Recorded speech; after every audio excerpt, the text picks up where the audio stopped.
தனி நல வாரியம் அமைக்க கோரி இருசக்கர வாகன பழுது நீக்குவோர் தொழிற்சங்க ஆண்டு விழா கூட்டத்தில் தீர்மானம். மலைக்கோட்டை மாநகரம் இருசக்கர வாகன பழுது நீக்குவோர் தொழிற்சங்க திருச்சி மாவட்டம் சார்பில் ஆண்டு விழா திருச்சி பொன்மலைப்பட்டி ரோடு ஸ்ரீராம் மகாலில் இன்று நடைபெற்றது. இதில் மாவட்ட பொருளாளர் செல்வமணி வரவேற்புரை ஆற்றினார். இருசக்கர வாகன பழுது நீக்குவோர் தொழிற்சங்கத்தின் மாவட்ட தலைவர் சக்திவேல் தலைமை தாங்கினார்.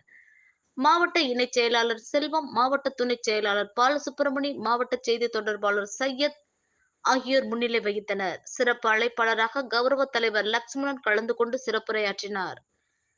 இந்த ஆண்டு விழா கூட்டத்தில் எடுக்கப்பட்ட முக்கிய தீர்மானங்களாக தமிழக அரசு இருசக்கர வாகன பழுது நீக்குவோர் தொழிற்சங்க தொழிலாளர்களுக்கு தனிநல வாரியம் அமைக்க கோரியும், மெக்கானிக் தொழிலாளர்களின் வாழ்வாதாரத்தின் முன்னேற்றத்திற்காக வழங்க கூறுவது உள்ளிட்ட தீர்மானங்கள் நிறைவேற்றப்பட்டது. கூட்டத்தில் இருசக்கர வாகன பழுது நீக்குவோர் தொழிலாளர் சங்கத்தின் நிர்வாகிகள், உறுப்பினர் உள்ளிட்ட ஏராளமானோர் கலந்து கொண்டனர்.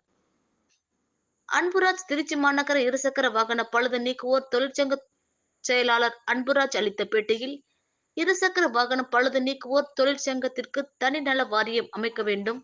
பேட்டரி வாகனங்கள் அதிகரித்து வருகிறது. இதன் காரணமாக இருசக்கர வாகனம் பழுது நீக்குவோர் வாழ்வாதாரம் பாதிக்கப்படுகின்றது. மக்கள் மத்தியில் வரவேற்பு இல்லை. கார்ப்பரேட் நிறுவனங்களுக்கு முன்னுரிமை கொடுக்கப்படுவதால் விலை உயர்வு ஏற்படுகின்றது. தமிழகம் முழுவதும் 10 லட்சம் பழுது நீக்குவோர் பேர் இருக்கின்றோம் என கூறினார். கடையில் அவங்க பெரிய நிறுவனம் கார்ப்பரேட் நிறுவனம் தான் சப்போர்ட்டிங்காக இருக்குது. அதுகளுக்கு எங்களுக்கும் அந்த கவர்மெண்ட் கொஞ்சம் சப்போர்ட்டிவாக இருந்து எங்களுக்கு ஒர்க்கை செயல்பட்டால் நல்லாயிருக்கும்னு நினைக்கிறோம். அரசு சார்பாக பொருட்கள் விலை உயர்வு இதெல்லாம் எப்படி பண்ணுறாங்க? இருந்தாலும் முன்னாடி இருந்ததோட இப்போ ஜிஎஸ்டி இதெல்லாம் வரும்போது ரொம்ப விலை உயர்வு நிறையா இருக்குது. ரெண்டாவது ஸ்பேர்ஸும் நிறையா காஸ்ட் வைஸ் கூட போகுது. அதில் நமக்கு ரொம்ப இன்னல்கள். இப்போ பார்த்திங்கன்னா நம்மளுக்கு டேக்ஸ் போட்டு பில்லு போடுற நிலைமையும் அறிவிக்கிறதா தகவல் வந்திருக்கு. இதெல்லாம் முற்றிலும் தவிர்க்கப்பட்டு நமக்கு ஒரு லேபர் அடிமை இதெல்லாம் ஒரு குரூவா எப்பொழுதும் போல இருக்க வகையில் அமைச்சு கொடுத்தா கவர்மெண்ட்டுக்கு நன்றியாக இருக்கும்.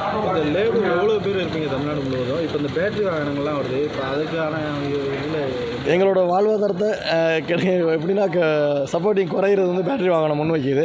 அது கஸ்டமருக்கு இடையில் பேட்டரி வாகனம் அந்த அளவுக்கு திருப்தி அளிக்கலை. இருந்தாலும் பெட்ரோல் வாகனம் தான் முற்றிலும் நமக்கு நிறையா சப்போர்ட்டிங் இருக்குது. இப்போதைக்கு நம்ம பேட்டரி வாகனம் சப்போர்ட்டிங் இல்லை.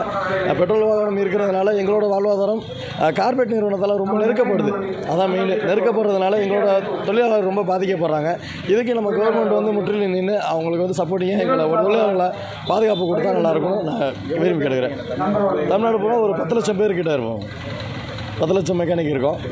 அவங்களுக்கும் தனி நல வாரியம் முக்கியமாக நான் கோரிக்கை ஆகிறது. நம்ம அந்த 10 லட்சம் பேருக்கும் ஒரு தனி நல வாரியம் அமைச்சு கொடுத்தா நல்லாயிருக்கும்னு ஒரு தடவை கோரிக்கையாக கேட்டுக்கிறேன். பேட்டரி வாகனங்களுக்கு தயாராக இருக்குங்களா? மெக்கானிக் இந்த மாதிரி தயார்படுத்திக்கிட்டு தான் இருக்கும் இப்போதைக்கு. அதுக்கான முக்கியத்துவங்கள் அந்த கார்ப்பரேட் நிறுவனங்கள் அப்போ ஒரு சில நிறுவனங்கள் எங்களுக்கு கற்றுக் கொடுத்துட்டு இருக்கு. இன்னும் ஒரு சில நிறுவனங்கள் அதை தனியாக எங்களுக்கு கொடுக்க மாட்டேங்குது. அதையும் அது கவர்மெண்ட் ஒரு இன்ஸ்டிடியூவாக வச்சு எங்களுக்கு நடத்தி கொடுத்தா அதுவும் நல்லாயிருக்கும்னு கேட்டுக்கிறோம். நன்றி. பேர் மாவட்ட செயலாளர் அன்புராஜா.